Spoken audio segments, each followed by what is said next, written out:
euh, quelques terminologies, à mon sens. Bien sûr, il y a le vocabulaire, le document, la norme vocabulaire international de métrologie, où on peut retrouver l'ensemble des définitions. Mais j'ai repris notamment 4 définitions qui, à mon sens, revêtent une importance capitale: l'étalonnage, la vérification, l'incertitude et la confirmation métrologique. Bien sûr, pourquoi étalonnage et vérification? Parce que souvent on fait la confusion entre étalonnage et vérification. Et d'ailleurs, je tiens à le rappeler aux traducteurs de la salle que la traduction d'étalonnage en anglais c'est calibration. Ça ne veut pas dire et si on revient vers le français, calibration c'est quelque chose de complètement différent. Donc la calibration, le terme calibration existe en français, ça veut nullement vouloir dire étalonnage. Donc là, il y a souvent cette confusion qui est aussi dans lesquelles tombent souvent des opérateurs dans l'industrie ou dans les laboratoires. Bien sûr, l'étalonnage, la définition, l'étalonnage est très longue, ensemble des opérations établissant dans des conditions spécifiées la relation entre les valeurs de la grandeur, puis il y a un certain nombre de mots, et les valeurs correspondantes de la grandeur réalisées par des étalons. J'ai souligné en gras en fait les conditions spécifiées, parce qu'on ne peut pas faire de l'étalonnage sans maîtriser l'environnement dans lequel cette opération ou cet ensemble d'opérations a été fait, et surtout, le deuxième élément qui est important, c'est la relation entre les valeurs de la grandeur et les étalons, c'est-à-dire une équation qui lie la grandeur mesurée à la référence, et en fait c'est cette équation qui va arrêter la traçabilité de notre mesure. La vérification, c'est quelque chose de complètement différent. C'est une confirmation par examen établissant des preuves que les exigences spécifiées ont été satisfaites. C'est-à-dire, en termes de vérification, la décision, c'est de dire c'est conforme ou c'est non conforme.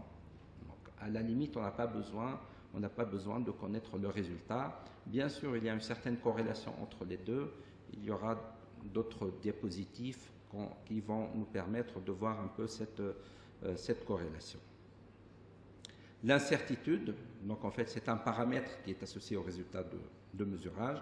Je ne vais pas rentrer trop dans les détails, vous aurez l'occasion d'approfondir cette connaissance tout au long de votre séjour ici pendant ces 2 semaines, mais aussi par rapport aux différentes grandeurs que vous allez étudier. Et bien sûr, la confirmation métrologique, c'est quelque chose d'important à mon sens. Et d'ailleurs, on ne retrouve pas cette notion au niveau du vocabulaire international de métrologie. Par contre, on la retrouve dans la norme ISO 10012 comme étant une définition. C'est la suivante: c'est l'ensemble des opérations nécessaires pour assurer qu'un équipement de mesure répond aux exigences correspondant à l'utilisation prévue. Et là, il y a un élément très important, c'est l'utilisation prévue. Donc, en fait, on confirme un instrument de mesure par rapport aux besoins et par rapport à l'utilisation de cet instrument dans l'entreprise, dans l'industrie ou bien dans le laboratoire. Bien sûr, je reviendrai plus en détail sur ces aspects au niveau de certains diagrammes que je vais vous présenter.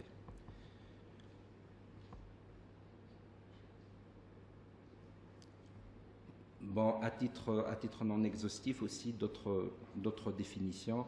Bien sûr, vous pouvez toujours vous référer à un certain nombre de documents, que ce soit le vocabulaire, les termes fondamentaux de vocabulaire, ou le fameux VIM, vocabulaire international de métrologie, mais aussi certaines normes spécifiques. J'en ai cité l'ISO 10012, mais il y a aussi l'ISO 5720, dans laquelle on peut aussi trouver quelques définitions, à l'instar de la répétabilité ou de la reproductibilité.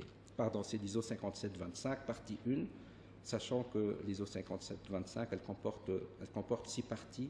La partie 1, elle comporte certaines terminologies.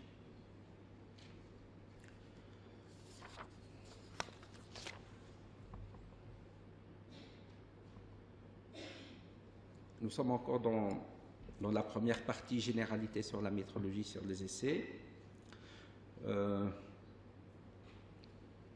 vais vous présenter un peu, bien sûr, la métrologie. On a donné au début la définition, mais en fait, la métrologie, elle comporte trois composantes: la métrologie scientifique ou fondamentale, la métrologie légale et la métrologie industrielle.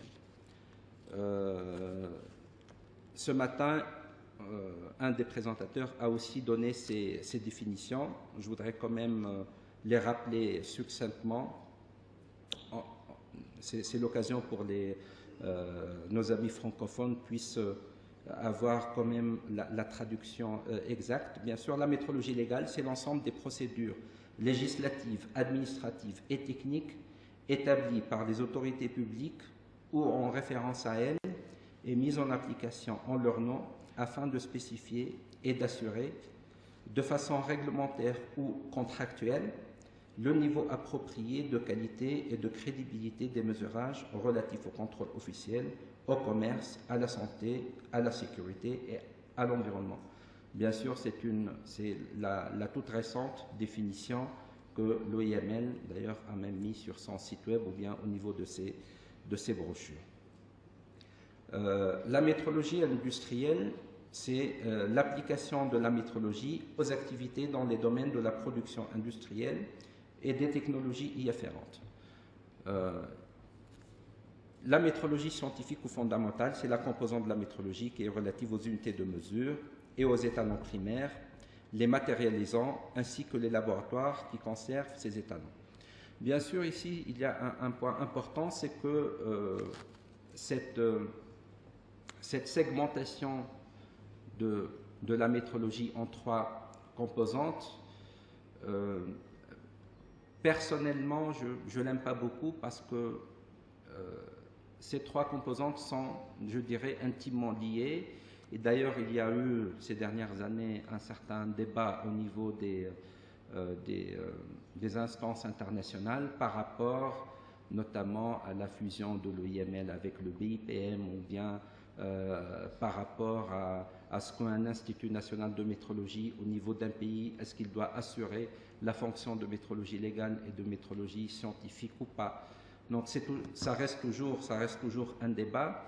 Le seul élément sur lequel je voudrais mettre en exergue, c'est qu'en fait, on parlait d'ici quelques années déjà de la métrologie fondamentale et de la métrologie pratique.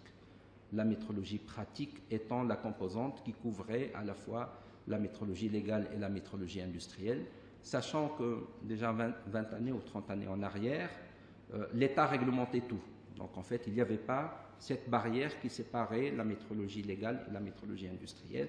Donc il n'y avait pas en fait de métrologie réglementaire et de métrologie volontaire, puisque la métrologie faisait partie de ce qu'on appelait les prérogatives régaliennes de l'État. Donc l'État réglementait tout, et de ce fait, il n'y avait pas pratiquement de métrologie industrielle, mais la métrologie industrielle a commencé à se développer pratiquement durant les années 80, lorsque les normes de management de qualité ou les normes d'assurance qualité à l'époque émergeaient de plus en plus.